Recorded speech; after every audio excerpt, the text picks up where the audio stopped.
এটা কি পুরনো, এটা কি নতুন, এটা কি খাওয়ার যোগ্য, এটা কি নোংরা, এটা কি পরিষ্কার। এই ধরনের বাক্য যখন বলবো তখন ইংলিশে কি করে বলবো চলুন শিখে নেওয়া যাক। তখন আমরা ব্যবহার করব ইজ ইট তারপর অবজেক্ট। দেখলেন কতটা সোজা, ইজ ইট তারপরে অবজেক্ট। ফর এক্সাম্পল, এটা কি পরিষ্কার, ইজ ইট, আর অবজেক্ট এখানে কি পরিষ্কার, ক্লিন, ইজ ইট ক্লিন। এটা কি নোংরা, ইজ ইট ডার্টি, ডার্টিটা এখানে অবজেক্ট। এটা কি খাওয়ার যোগ্য, ইজ ইট এডিবল। এটা কি ছোট, ইজ ইট স্মল। এটা কি নতুন, ইজ ইট নিউ। এটা কি পুরনো, ইজ ইট ওল্ড।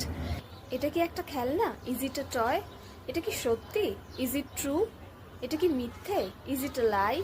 এবার এটার ইংলিশ কি হবে আপনারা কমেন্ট করে জানান। এটা কি তোমার। এইভাবে খুব সহজে ইংলিশ শিখতে গেলে চ্যানেলটিকে সাবস্ক্রাইব করার অনুরোধ রইল, আর ভিডিওটি ভালো লাগলে একটি লাইক ও শেয়ার করার অনুরোধ রইল। সকলে খুব ভালো থাকবেন। Keep learning, keep growing.